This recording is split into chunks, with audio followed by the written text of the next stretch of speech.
Welcome to Discordant Harmony, the podcast where Jason and I dive into the issues that stir discord in our culture and churches. Our hope is to offer Christian men and women a voice of reason and faith to critically think and respond in a way that honors God without taking ourselves too seriously. In this episode, we discuss the Royals, Barnacles, Kristi Noem, Russell Brand, anti-Semitism, and AI. Buckle up, here's episode 3. Here we are, episode number 3, our third week into this endeavor. How about that? I'm feeling good about things. I wore my Royals cap today since you gave me grief the other day about the Astros. I don't know what you're going to do with that. So then I went to a Royals game after we talked about how the Royals had such a great April. Yep. And I went to a Royals game last Saturday night. And you didn't invite me. I didn't invite you. Well, it was with Andrea and her work. They bought the tickets. Oh. So that would have been a little awkward. Well, you didn't text me back that explanation as to why. You know, I just wanted you to feel a little hurt. I don't know. Okay, thanks, Fred. But you also kind of said you've given up on the Royals a little bit too. So I don't know what to think, Jason. No, I gave up when they were crappy, and now I'm more interested. Well, guess what? Okay, go on. We went to the game. We went to the game Saturday night after they had beaten the Rangers the night before, and it was a little bit of a thing because Andrea's coworker who got the tickets, he's a Rangers fan, so it was kind of one of those things. Okay. Well, of course, my luck continues. I go and the Royals laid a giant egg, and they were beaten 15-4. Ouch. So, and it was a little chilly. So by the end of the 7th inning, I was like, I think I'm done. But you still have this record-breaking season thus far. And it's interesting. Yeah, they're 17 wins in April was a record for number of wins in April. And meanwhile, your team is maybe being offered up for sale or not being willing to. They're not going to be sold, but their pitching staff is just garbage right now for the Houston And the Astros. GM is off in left field. It should remind me, and Astros fans, just how lucky we've been for them to win to go to 17 ALCSs in a 17 to go to 7. That would be amazing. Look at this fan. Whoa. No. Truly a fanatic. It should remind us how lucky we've been to have our team go to 7 ALCSs in a row. Oh. That's whether it be cheating or not. Oh, here we go. But yeah, absolutely. Take it while you have it. Yeah. And it's awesome. All right, let's move on. We don't have to talk any more baseball. Let's talk. Yeah, well, because, we had given, I forcefully gave a disclaimer that we wouldn't talk baseball anymore. Clearly, we're not, with Clay wearing a Royals hat, and not Chiefs, obviously. Wearing a Royals hat, and now we're talking Astros baseball. But, so you we'll probably... Actually, you brought up the Astros. We won't be able to get away... No, you brought it up. You brought up the Royals because you were wearing I brought up the Royals. I didn't bring up the Astros. Well, but okay, that's your team. Or maybe, I don't know. I don't know what to do with you. Well, both of them. You have to understand, when I moved to Kansas... Yeah, explain to the audience when why you are wearing... When I moved to Kansas City in 1997... Okay. So you've been here for what, 26 years? Yeah, something like that, whatever it is. 23? I don't know. No, more than that. Yeah, 26, 27 years. Yeah? Yeah. I can do math. Because my biochem degree being put into practice. Well, this year is my 25th. This year is my 25th. This is my 25th wedding anniversary this fall. So, and I moved to Kansas City before that. Now, when I moved to Kansas City, the Astros were still in the National League. Okay. And there wasn't a lot of interleague play at that point. It was still kind of a rarity. So the Astros and the Royals didn't really ever face each other. So there was no bad blood. I think that's approved amongst fandom. If you go to the opposite league, it's all right. It's when it's interleague or interdivision. And the Royals weren't that good at the time, but I was like, well, I like baseball, and I could listen to them on the radio and go to games with people. And it's like, okay, so I developed a little bit of a fanhood for them, and obviously when they went to the World Series, that was really cool, and I was glad to be a part. I got to go to a playoff game during that run, which was a really cool experience to go to a playoff game. Yeah. It was a game that they won the series. Yeah, so George Brett was still around then. Oh, yeah. Right? Yeah. Because this was post-World Series. Yes. No, I'm not talking about George Brett. I'm talking about whenever they went to 2015. Oh, well, you said you moved in 97, so I'm trying to backtrack because we won in 95. No, 85. Oh my goodness! Yeah. Wow. Yeah. Yep. Yep, 85. There we go. Brett had retired by the time I got here. You're not that old. Not that old. I know, because I that's remember, the year I was I born. remember watching George Brett playing baseball. But All right, so you're not that old. Okay, now we're talking. So yeah, we were probably at similar games back then. oh, yeah. So, anyways, all right, moving on. So, can I introduce my topic that I want to talk about? Yes. Do you have anything top of the head? My off the top remarks that I'd like to introduce. So, we're 3 episodes in. One of the things I'd like to introduce as a bit is an animal fact of the day. Oh, an animal fact. That- we need like Yes. a little jingle for that. Yeah, get a little ditty. Figure out that I want animal sounds. Animal But beyond that, it's okay, how does the animal fact that I have relate to the world on the whole, or something having to do with So our we're going to lives? get deep. It's not just going to be an animal fact. It's going to be an animal fact that's somehow relevant to our bringing- conversation, maybe. deep thoughts. All right, so here you go. Okay. So did you know that the barnacle has a penis? Like barnacles, like the things that stick on the side of boats. Yes. They have penises. 8 times the size of their bodies. What in the world? Do you want to move on? We can just leave it at that. Well, this is interesting. Hey, I do have children in my house, you know. You're talking Would you like to know why it's relevant to our conversation? Yes, I do.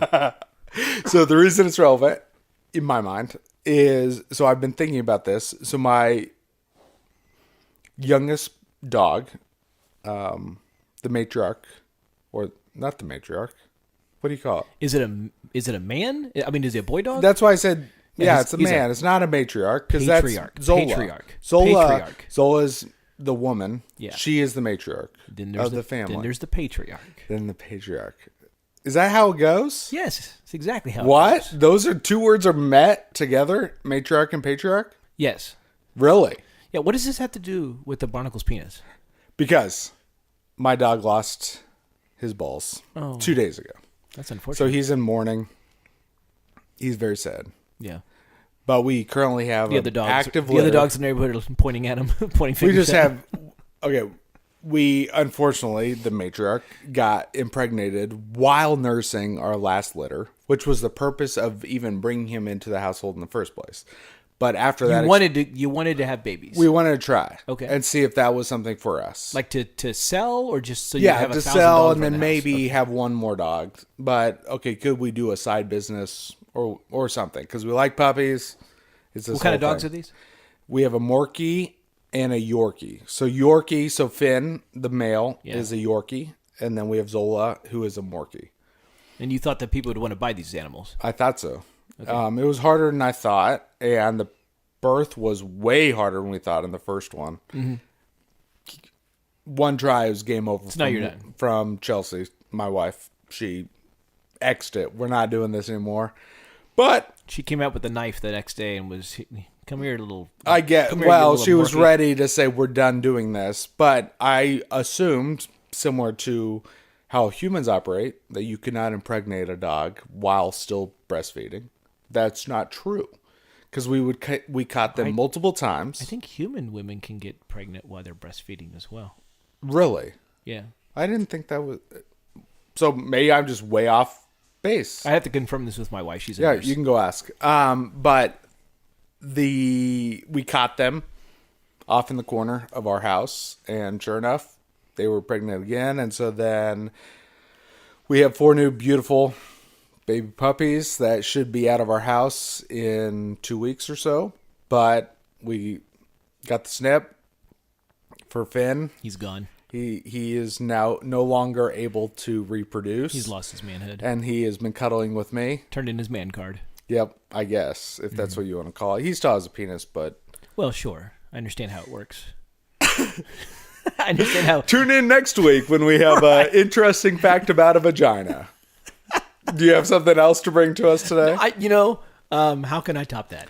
I've got something, please. Okay. I got one more thing. So, Christy Nome, you familiar with this lady? She's a politician, and she wrote a book. South Dakota. She's South Dakota. Yeah, she's in South Dakota. But she wrote like a memoir. Memoir Yeah. recently. But she's been in the news. Never going because- back. is the name of the memoir. She's been in the news because apparently She shot and killed her 14-month-old dog. That's what it is. Yeah, she shot her dog, and she wrote about it in the memoir. And then people are like, she wrote it because she wrote about the dog because South Dakota.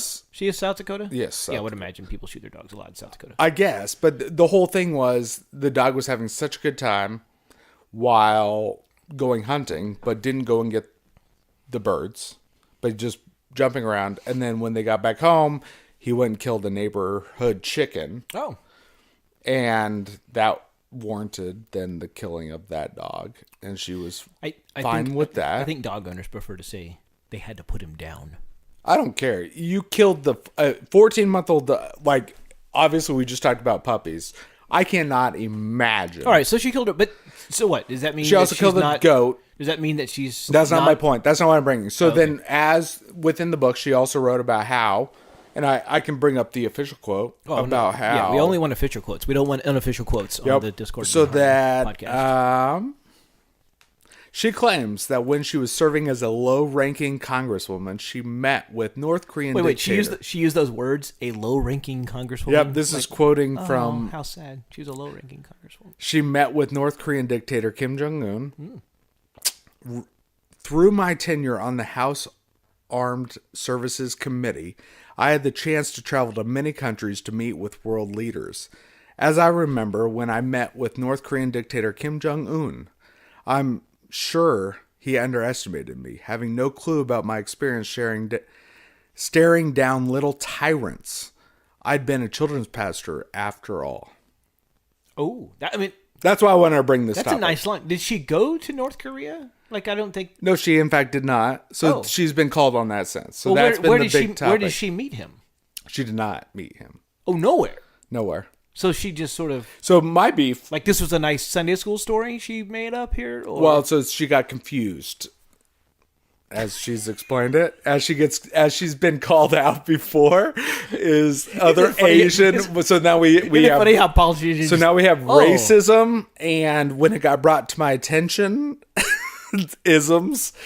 And it's just this thing where, okay, first and foremost, my biggest thing is, of course, we've got a bearing. Hey, did you see the new Jaguar I've got out in my driveway? No. I don't know a Jaguar. I'm sorry, I got confused. It's not a Jaguar. It's not a Jaguar. Okay, I was going to say, it's a Ford. Okay. I mean, how did I mess that up? To the outward audience, this guy has the worst driveway I've ever experienced. Of any of my friends, it's just this big old slant.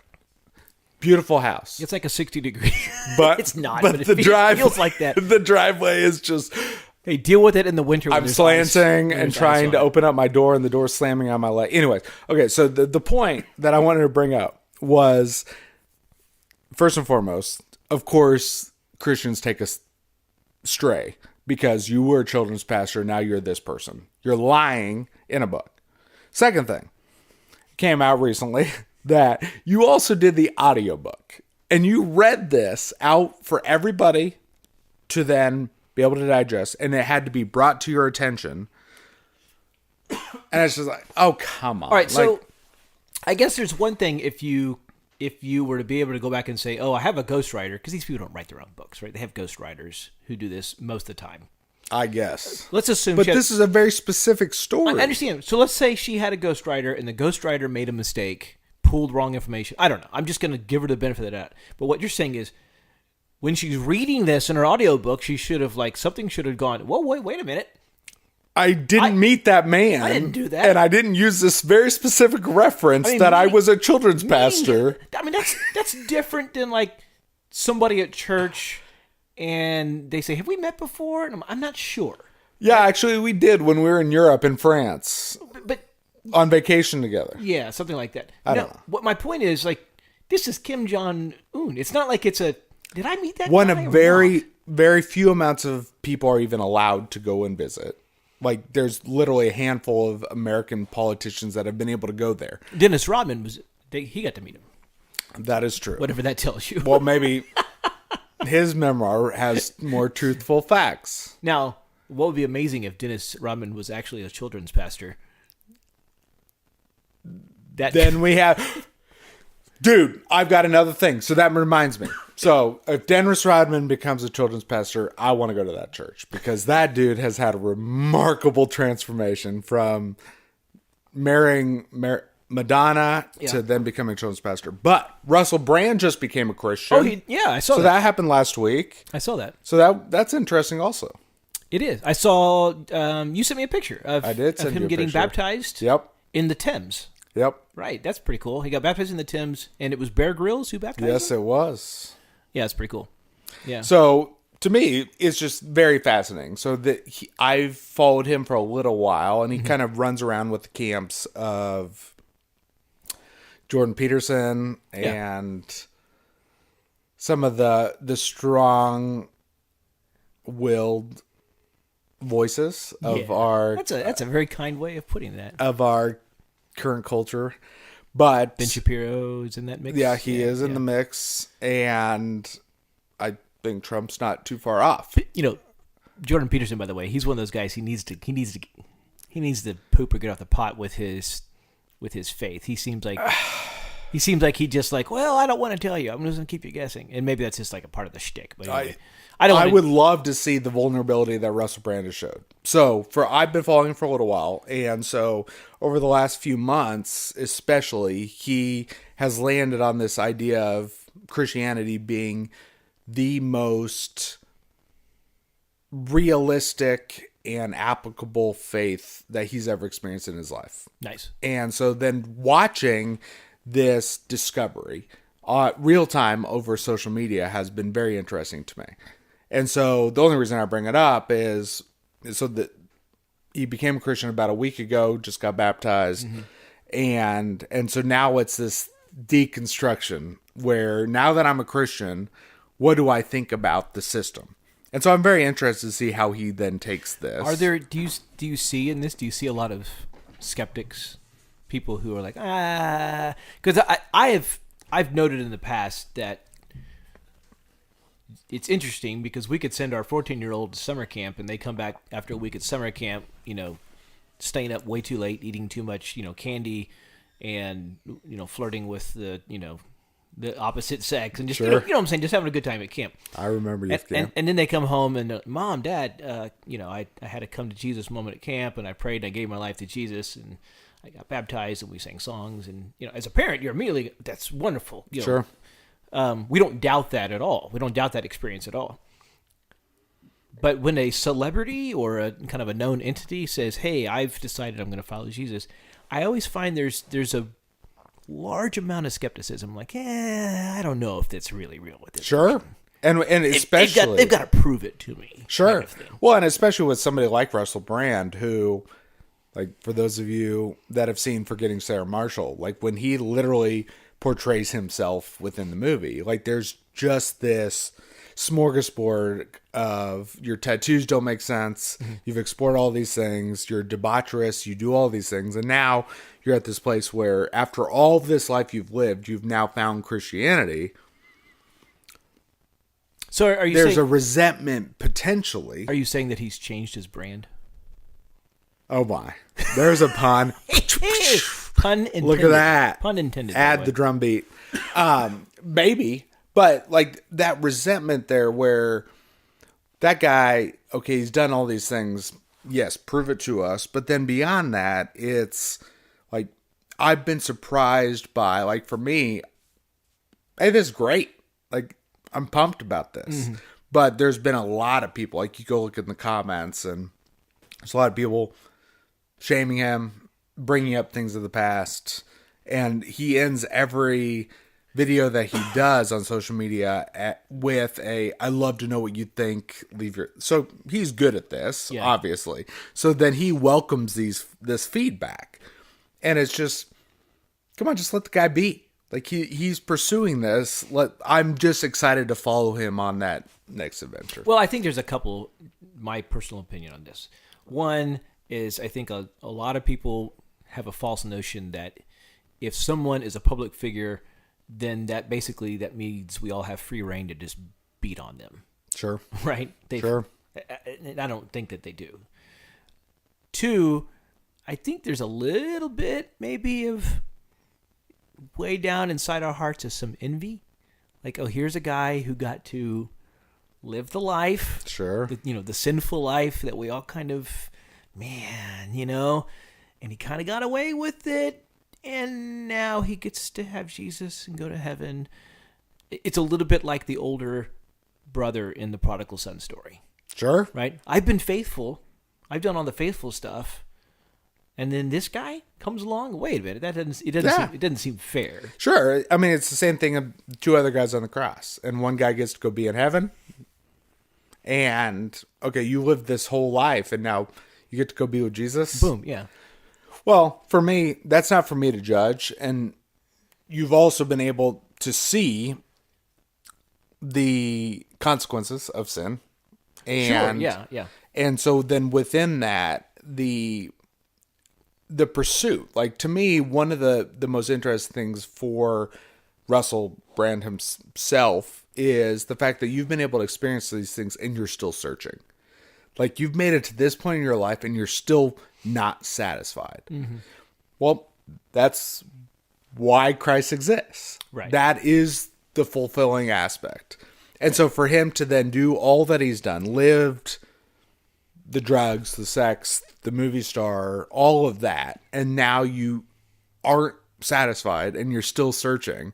The fact that now he comes to Christ, it's amen, brother, and let's see how this goes. Yes. So, as Bono once said, I still haven't found what I'm searching for. that. Yeah. Which is weird because he is a Christian. Yeah, he is, but that's the... that wasn't the point. Good example. Yeah. Well, so I would say to people who find themselves immediately skeptical whenever a celebrity, some unknown entity says, hey, I found Jesus, maybe to borrow from John Christ, check your heart, right? There you go. Is there something in there that it's an envy? Because at the end of the day,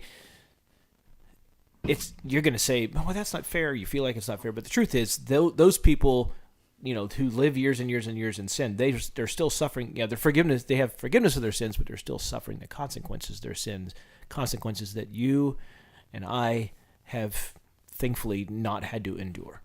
Yep. We see the persona of, oh, this is all the good stuff that they've had, but obviously it's not. It's not good. Yeah. We know that those lifestyles are not good. They're not productive. They're not. And we get to They haven't operate had with blessings in that way. perspective of being able to operate with purpose. Yeah. That, how many, those meanderings that you're talking about, like how much of it is driven by the lack of understanding or the lack of purpose. Sure. That for me is what caused me to even sit here and talk to you today. And nor should we expect Russell Brand today to have the same sort of theological formation and understanding of God's character in the Christian life that we do, because we've been walking the journey for a while. Sure. Right? Now, that doesn't mean that he can't get it quickly. Maybe he will. There's someone comes along and decides, it appears he's close with Bear Grylls, right? And I would imagine Bear Grylls could be a someone who could be a good mentor to him. Yep. Well, that's cool. That's cool. That's good stuff. By the way, just before we move on, I don't know where, it's been a while since I've read it, so I can't remember the name of it. Bear Grylls has a discipleship book. It's really cool. It's devotional, I should say. It's like a devotional. It has, a bunch of short little devotions about different things he's learned in life. And that's interesting. It's kind of a cool, I got it a couple years ago. I've got a new book coming out. Do you? Yep. When is it coming out? I don't know if I want to put this out. Hopefully with my website that I have coming out, arationaltheist.com. Well, then just put a pin on it, and we'll talk about it when it comes out. Yep. But whenever it comes out, I've got a few of them sitting there, but one of them is a daily devotional / prayer. Then when they make the Hallmark movie of it, then we'll really be... Yep. Perfect. Okay, let's move on. Speaking of Hallmark movies, us? What I brought for us today, my article, and I took the AP version of it. There's the AP article talked about how the House passes an expanded definition of anti-Semitism.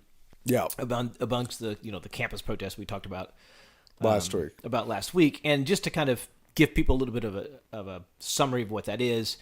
So it's basically the House of Representatives passed this bill called the Anti-Semitism Awareness Act, and it's a response to all the kind of ugliness that we've seen on the these anti-Israeli protests we've seen on campuses the last few weeks. And the idea behind the act is to give Jewish students and faculty some extra protection. They've been feeling pretty threatened, as you would imagine, through some of the things going on. Sure. And at the core of the act, it's really it instructs the Department of Education to use the same definition of anti-Semitism as the International Holocaust Remembrance Alliance, which is an actual organization that exists.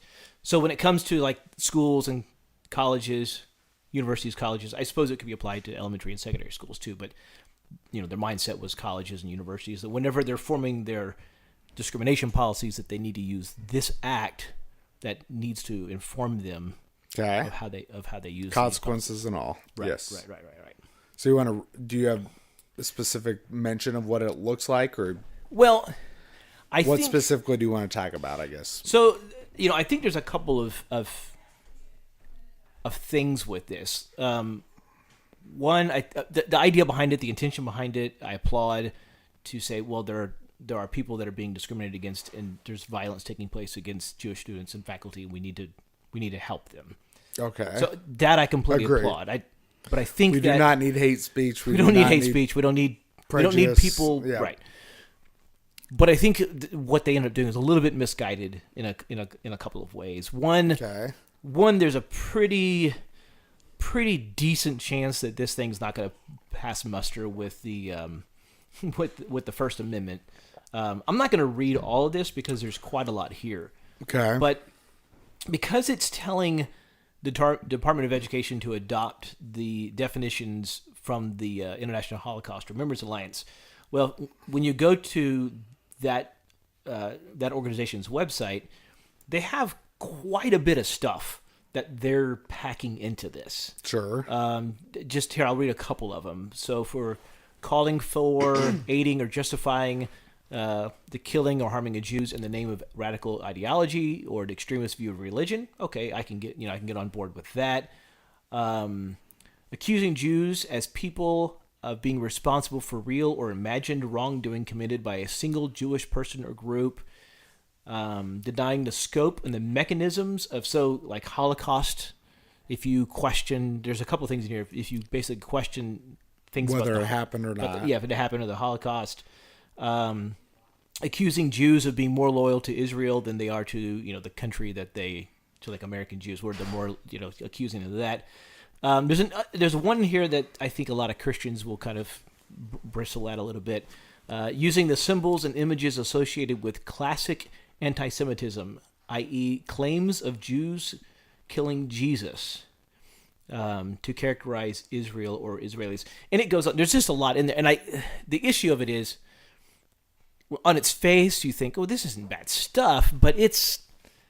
I think we're going to land in the same place, but yeah. It's basically, it's probably an infringement of 1A. Like, people can have their opinion...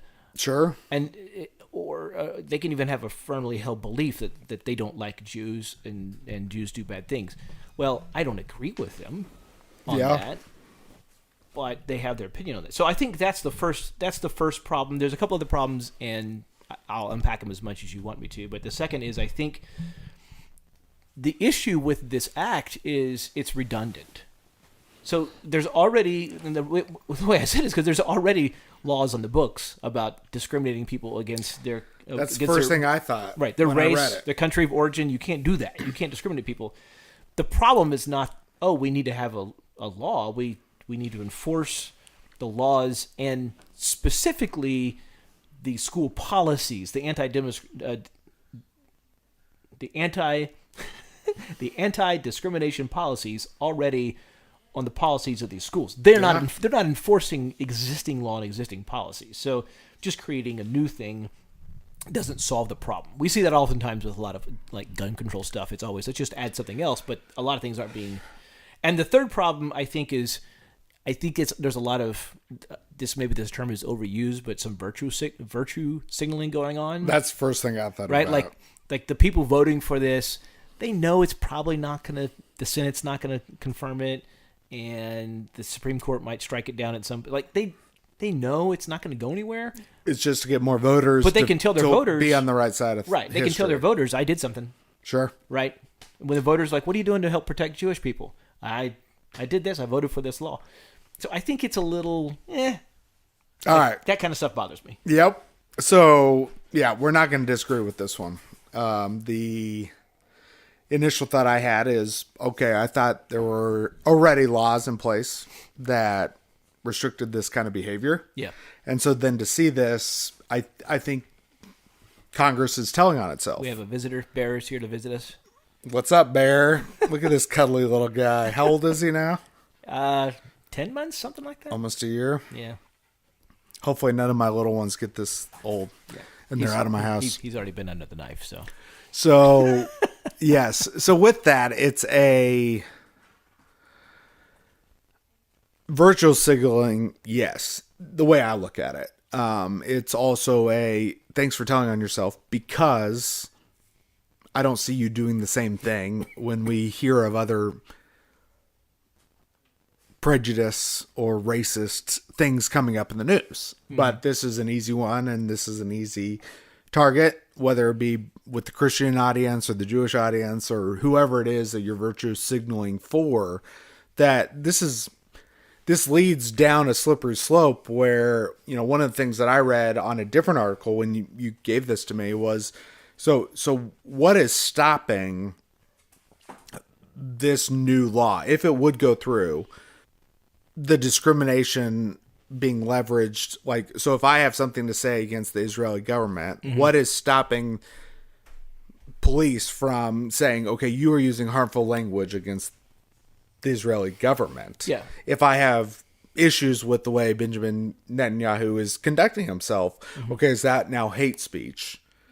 Where, no. We're not talking about anti-Semitism at that point. We are talking about how they are conducting themselves. Well, but the International Holocaust Remembrance Alliance might say that you are. See, that's where it gets. Well, and that's slippy. So then, like Slippy? yesterday, I don't know what that word is. Slippy. Was it yesterday that they had it was the anniversary and of it's the specific Holocaust Remembrance Day, and Biden's talking about it, and the way he talks about it is insufficient in my mind. And so I don't need to go into it. But at the end of the day, you're specifically directing the idea that we will not forget what Hamas did back in October. Well, of course not. But this war has been raging for a long time. And so the actions that then the Israeli government are then conducting, like, I can't condone that behavior personally, because I think there are so many casualties. You have casualties with nonprofits, you have and their workers, you have all these different things. And so if I go out and say this, I could potentially get in trouble based on this new act if it would get applied. If it was to be applied in a broader spectrum, this seems to be targeted a little bit more towards, Department of Education, sure, towards what's going on college campuses. So we talked about that last theoretically, week. It could be. It could be broad, more but that just shows, okay, the colleges, universities aren't doing their job in the first place. So then, okay, Congress is all going to step up and sit there and say, okay, we're going to make sure you do your job by enacting a law.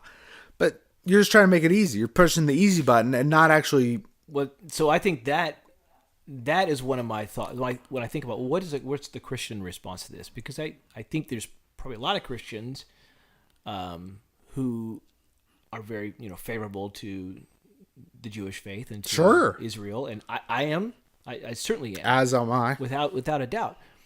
And they may be misguided. I'll come out and say, but I love all people as well as Jews. You are God's chosen people. Yeah. But you are misguided. There was a guy named Jesus that came. But go on. Well, that's a whole different thing. Go on. All right. Go on. But I think there's three things when I think about it from a Christian standpoint that we need to consider with this. All right. So one, I think there is a temptation to, whenever we feel like something is uncomfortable to us or we believe is immoral or against what God would want. Yep. There's a temptation to say, well, that should also be illegal. Yep. And I think there's three problems with that. I think one is it goes against God's character and his missional calling for us. Yep. So God's character is one where He has given us the opportunity to choose. All right. So I wrote down a couple of scriptures here. We see this in Joshua 24, for example. Joshua 24:15. People know it pretty well from when Joshua says at the end, but as for me and my house, we will serve the Lord. Well, the beginning of that verse, he's basically saying, well, hey, I'll read it. He says, but if serving the Lord seems undesirable to you, then choose for yourselves this day which you'll serve. He's basically saying, look, here's your choice. You can serve the Lord or you can't. And you get to choose. And I think that speaks to the heart of God. He gives us a choice. He wants us to come and serve Him. He wants us to fulfill our moral obligations Sure. and to be righteous and holy people. But He's not, I don't think that He set up governments for that purpose, to force us into doing it. Sure. Right? And there's other scriptures that I think Yeah. support the same thing. And then when I say His missional calling to us is, I think His missional calling is for us to go out into, the world and to baptize and teach and make disciples. I don't think it says go out into the world, find all the people who do things wrong and throw them into jail. Sure. Right? We're supposed to teach, right? And through our teaching and our discipleship, then people get those instructions, and then they choose to be righteous people, or they choose not to. Yep. If that's what they choose. And so don't hear me say I'm letting sin off the hook, immorality off the hook. What I'm saying is I think there's a temptation there to kind of press that easy button and say, as a Christian, I don't want to deal with this. I don't want to wait in this. I don't want to have to take the time and the effort to change hearts and minds. I would just rather throw people into jail that I find are misaligned with me. Sure. Well, because on the baseline, we have the fact, I will call it a fact, that what I see most people doing is taking the easy way out and not doing the basic steps of, okay, what would it take for me to influence culture? That this is a cultural problem. Yes, it's complicated. Mm-hmm. How do you get people to stop being racist? How do you stop people from hate speech? And you can make laws from here to end of time. You're not going to stop anybody. You're not going to stop that, right? I mean, obviously, there's plenty of racism abounding in America. There's enough laws in the books already, like we said earlier. But beyond that, to me, that there's a reconciliation as to the listener at this point, where I think the best we can do, whether the law is in place or not, is to take the situation and say, okay, how do I show compassion and love in the midst of these situations? I don't need a law to make that happen.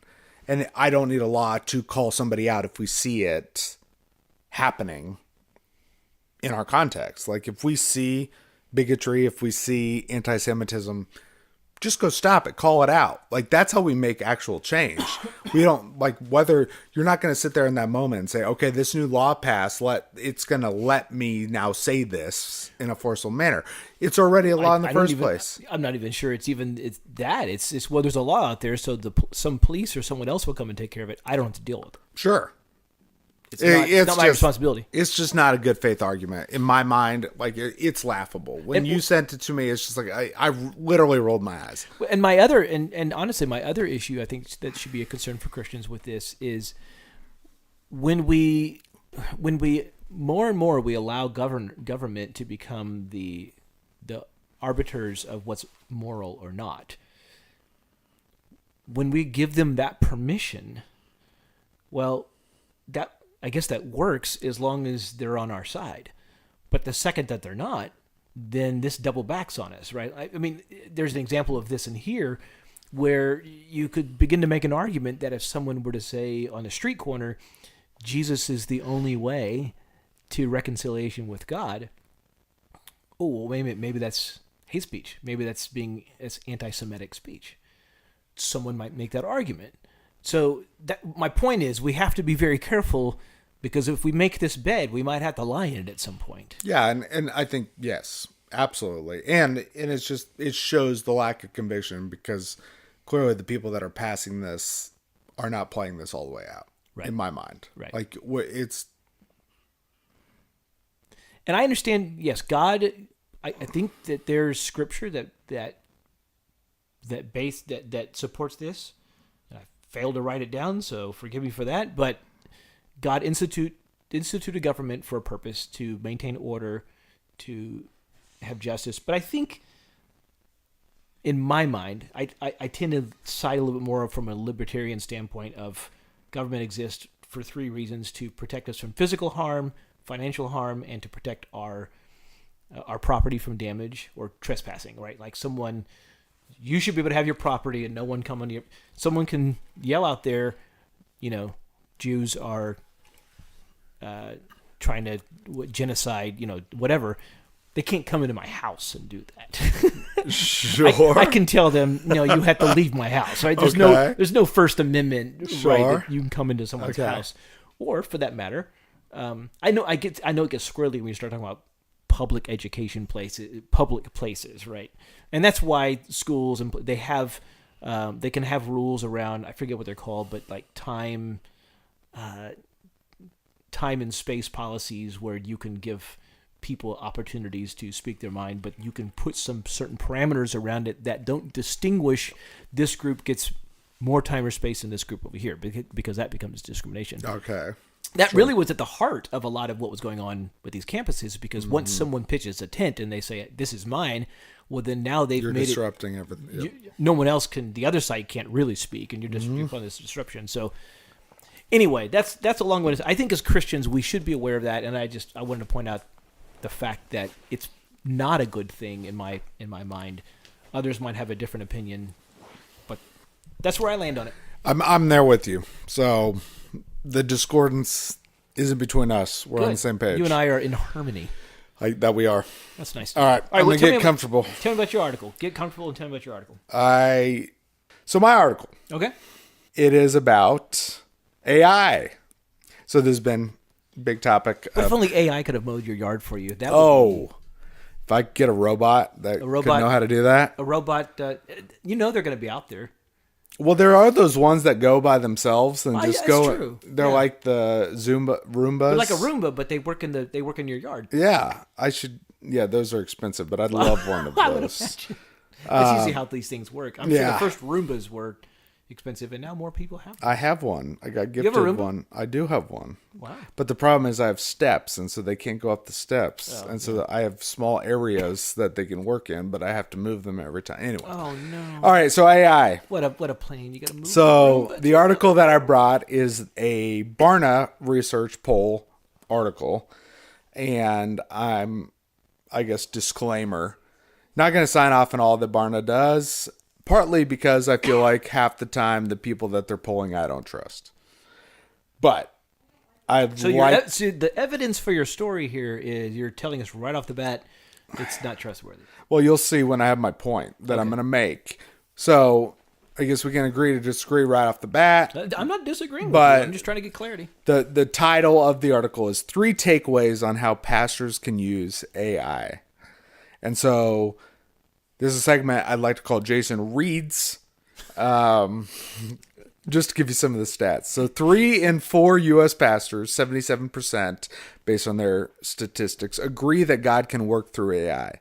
Many pastors are beginning to see AI as a helpful tool for administrative needs of the church, and there's growing potential to use the pulpit as a way to shepherd congregations in the wise use of AI-based tools. Nearly 9 in 10 pastors say they'd be comfortable utilizing AI within the realm of assisting in graphic design, and over 3/4, 78%, are okay using technology to assist with marketing and marketing materials. Mm-hmm. The next point I've got here with the statistics is only 1 in 10 pastors, 12%, based on their statistics, are comfortable using AI to write sermons, though 2 in 5, 43%, see its merits in sermon prep and research. And so then the last thing I wanted to bring is there are a few interesting outliers in the discussion of the church and AI. Over half of Gen Z Christians, 57%, would like to hear from their pastor on using AI in personal communication. Meanwhile, only 14% of pastors feel this topic is a very important one to be teaching on. So there's a couple of things here. There's a lot there. I mean, So more than Jason's done reading. Jason doesn't read. So I'm going to summarize, make sure I heard it right. So there's a number of areas where pastors feel relatively comfortable using AI. So Yes. administrative purposes, that sort of thing. Even in the help of research, although it's less than 50%. Sure. But very few, 10% actually want to use AI for the writing of their sermon. So before we get into the whole how the congregation's feelings are about this, why do you think that's the case? That pastors they're comfortable with AI with these elements, but not when it comes to writing the sermon itself. Well, I think the first part, more or less, if we cut right to it, I'm very interested in the 9 out of 10 people that don't have seeing AI as something that I would leverage for my sermon writing. Mm-hmm. Mostly because they're, my guess, if I just put it all out there, and this, I guess the purpose why I brought this article, is that I think they are insecure in their role at their church. Because at the end of the day, if we bring it to the meta conversation, I've already accepted AI is here in our culture. It's here to be leveraged. It's a tool that's been given to us, whether it be by human beings creating technology or technology now escalating, or is that the right word? Yeah, that's fine. Yeah, escalating what's possible. That for me, why not use a tool? It ultimately boils down to the discernment of those pastors themselves. Mm-hmm. Like as a congregation member, I don't really care where a pastor would get their research from, or even how they write their sermons. You don't care if the research comes to the Bible or not? Well, okay, yes, sure. Okay. But, okay, so let me, yeah. So just had a poke on you there. Yeah, there's, but, I get what you're saying, though. But what I was going to say is how they conduct research. I will then discern their theology upon delivery, like based on what they then go and regurgitate or something. And so that's part of, I guess, the nature of this whole conversation, where I'm well read in Scripture, and having worked on staff, been a pastor, and actively give sermons myself, I take great pride in my knowledge of Scripture. And so for me, AI isn't intimidating. That, like, for me, okay, I throw some things in. I want to incorporate David. I want to incorporate Paul, and let's throw in a piece of Revelation, and let's see what AI kicks out. Mm-hmm. And I was just using that last week with our seminary gathering that we had with our leaders, where I was actively wanted to see, okay, how do we get, like, if I'd want to write a sermon that would incorporate indigenous culture and indigenous leaders into my sermon, how would AI kick this out? And I was surprised at how accurate it was as it pertained to the relevancy of the Scripture that I was using in the sermons that I was giving. Mm-hmm. All I had to do was add personal touches to what AI gave me. Sure. To make it more relevant for the villagers that I was speaking to and the leaders that I was speaking to. I didn't have to take out what AI had given me. So, but what you're saying is you think the reason why only 10% are comfortable, because I agree with you. It's a great tool. I use it all the time in my marketing work. We've had calculators and computers and power tools, right? You're not more of a man if you use a regular saw than a. Some men would disagree with that. I'm not one of those people. I would say you're stupid. I'm just gonna say you're stupid, right? So it's a tool. And I use it all the time, and I think people ought to use it as a tool. Mm-hmm. But what you're saying is maybe the reason why only 10% of them are comfortable using it as a tool is because their identity is wrapped up in I spend 20 hours a week sitting at my desk with all my commentaries spread around me and all my different Bible translations spread around me, and I'm praying, and the Holy Spirit is is talking to me, and all these things. Like, that's their identity of what they do, and if AI takes that away a little bit, then they start having a little bit of identity crisis.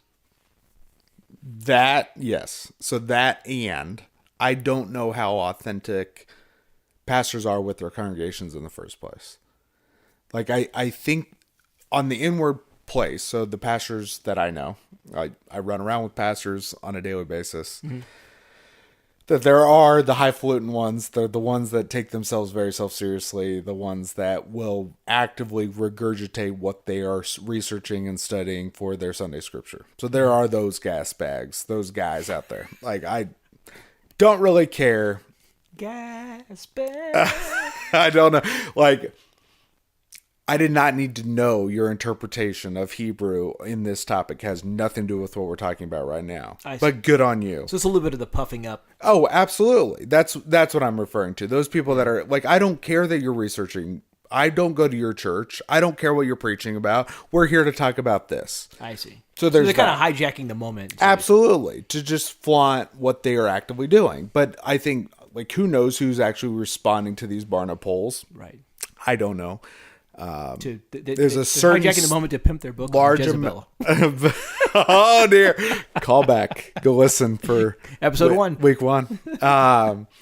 But beyond that, I think there is an unknown, like, for whoever's listening. But I think even for me, I don't know the pastor's process for, okay, what do they go through to then deliver the sermon on Sunday?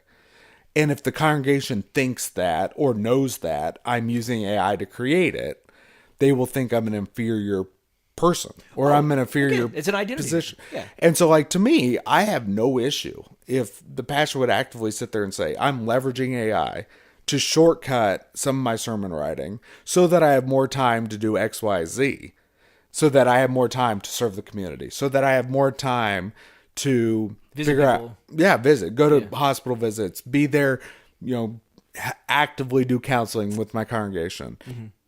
Great. But the fact that this research was put together, do you think some of them, Jason, they don't really want to have that time back for those things? Because again, if their identity is so much and wrapped up as, well, my time is spent writing my sermon every week and I don't have time for these other things. If they suddenly have time for those other things, then that means they have to do them. Sure. And I'm not trying to pick at every pastor here. I'm just trying to get an idea of why this might be the case. Yeah, and it was a stark thing where you have the very obvious, I'm open to it, and then very seriously, no, I'm not for this, right? And it's that dichotomy there is just confusing to me, because then, with the last statistic that I had read, with the amount of people that are interested in being taught by the pastors. So with that Gen Z, 57% would like to hear.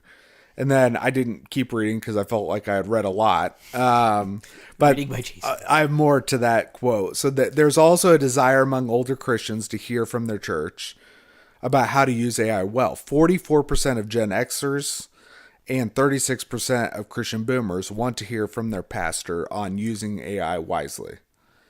And so that's interesting. I mean, I think behind that, it's just anytime something new comes around that has this kind of change and effect on society, people want to know, am I using this in an ethical manner? Am I doing this morally, or is there an immoral? And I guess I would say AI is like most things. You can use it to do good, or you could use it to do bad. You could use it ethically or unethically. But probably that's what's behind that. They're just wanting to get some guidance. Well, but then we really get into the conversation of, okay, what is happening on a Sunday morning? What is the pastor's role? Because obviously AI, in my mind, is a meta conversation that's taking place over our entire nation and around the world, mm-hmm. where, whether it be with the actor strike and all these other things that are going on, where, okay, there is the potential that AI could take over. I'm personally I'm not concerning myself with... You don't mean like take over, like apocalyptic Well, that's what I was saying. I'm not going to concern myself with the idea of the Terminator coming around and shooting. But, okay, yeah, will screenwriters be replaced? Will actors be replaced? Certain jobs. But automation's been doing that for years, right? I mean... Eli Whitney's cotton gin. Sure, and the amount of people, realistically, like if we pull all of America, how many of citizens actively use AI and even on a basic level understand it? Yeah. I think it's very minimal, and at least that's what I think of right now. And the people that are using it are students that want a shortcut, and that's what gets leveraged. There's the people that want to leverage it as a tool, and then there's the active and maybe I'm way overgeneralizing this but it's these hot topics that get leveraged because they're sticking points and they're hot topics that can be leveraged as fear tactics or whatever it is. But if we're really basing it on the efficacy and its value, to me, I want to come back to the idea of what is the purpose of church in and of itself. And so what you're saying is the AI, if it takes away some of the shimmer and the light of, I've got a super pastor who is really good at writing sermons and delivering sermons, but then a guy over here who maybe naturally is not so good at that can use AI to sort of bridge the gap a little bit, right? Sure. So you don't have then it levels things. You don't have to be Maybe. You don't have to be Stephen Furtick or Andy Stanley or whatever. You don't have to be a big personality. And you Okay. can still. So I hear you're saying maybe that's part, but that's not a good thing. That's not what we would want to desire in church. Now I think it's important to distinguish that. I think you and I would both agree that a pastor shouldn't lie about it, right? He shouldn't come off as if he's writing his own stuff and he's spitting 30 hours at the desk slaving away, when in reality he just spent 6 hours and Sure. he spent the other playing golf or something like Sure. that, right? You don't want to do that. Sure, there's the whole plagiarism, and so And students, like if the teacher says you need to write this originally, then you need to follow the rules. follow the rules. Yeah. And so that I guess what you balance is, okay, if I'm grabbing Craig Rochelle sermon and just using his entire sermon, just switching up some of his examples based on his personal life or whatever it is. That's plagiarism. That's different than AI. But AI in and of itself, if all somebody's going to do is regurgitate what the computer is putting out to you, and you're not competent in basic understanding of scripture or theology, then you might have an issue. Like, those are bad pastors. And so to me, that's where I'm an all out. I'll just flat out say, okay, if you have integrity and you're transparent in how you're leveraging it, then in my opinion, church leverage the crap out of it and figure out how to become the best version of an Acts 2 community. That's my personal bias. Yeah, wait till we have AI worship leaders. It'll happen. Maybe. You'll just have a computer voice. And if that happens, show me your congregation. Because at the end of the day, They're going to look like the people from WALL-E. because to me, so much of the church has just been misguided because you're pulling off programs, you're doing all this, and so you see the need to make it better and better and better and better. Yeah. But that's a side point, a side issue towards, okay, this is a distraction in the midst of trying to AI can't bring replace, about. AI cannot replace children's pastors because AI doesn't have the ability to stare down little tyrants. That. Well, I don't know. You have a robot. That could be pretty intimidating. But yes, No, I get your point. I'm just picking at you a lot here. So where do we land? So, like, to me, part of where I land is, hey, leverage it to the best of your ability, and be transparent about it, be transparent, be ethical about it. Yeah. and see where your congregation is at with it. Mm-hmm. And if your congregation is against it, have an authentic conversation around why. Right. To try to understand why. Right. Because they want you to be. Yeah. Yeah, like, because to me that's part of it. There's these expectations that get placed on pastors that, okay, this is what they're off doing in the middle of the week. I don't know what he's off doing. Like, he's just over there, he's doing it, and then I come on Sunday and I listen to him. Oh, pastor, it was such a good sermon. But like, me. that's secondary. Like, all congregation members, in my mind, should know what the pastor's actively doing. Like, you're tithing, you're an active participant in this community, it should feel authentic. And so the fact that I believe it's possible to be authentic and have AI at the same time, I totally feel Put that on that t-shirt. There we go. Authenticity. Jason holding both at the same time. All right. So, Authentic so there AI. you go. I don't know if we got anywhere Jason's with that. living but- the authentic AI life. Oh, and I guess beyond that, listen to your congregation. So like that was the last statistic. Like with the 14% of the pastors not seeing it as relevant to talk to their congregation. Like, no. Like have these active conversations and real conversations as to how to actively use what's coming up in culture. And Isn't that one of the most obvious things that we learn in the Bible is how,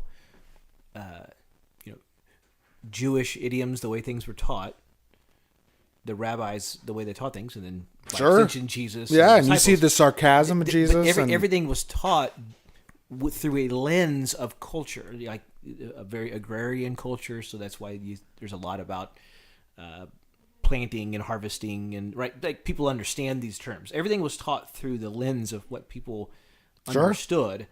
And I'm with you. If your church is like, here's something that's going on in the culture, and we're curious about it, how are the ethical, moral implications of that? And then you as a pastor saying, I don't want to touch that. exactly. Well, you're pushing Sorry. you're pushing yourself into irrelevance of that. Yeah, and whether it be political issues, whether it be whatever, and like whether it be on abortion, whether it be on who to vote for, and all these different things, like you hear so often, okay, we're going to sidestep that, or we're not going to talk about that. Right. Well, then your relevancy for me, that's when you stop being relevant at the end of the day, for me personally. Right. And I'd expect that out of a pastor, but I will leave it. So I just pulled up one of my favorite verses. Okay.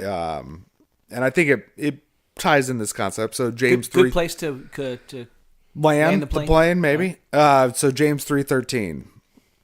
Who is wise and understanding among you? By his good conduct, let him show his works in the meekness of wisdom. Good stuff. That's I think we should Discord and leave it right Harmony there. for the week. All right. See you next time. Blessings.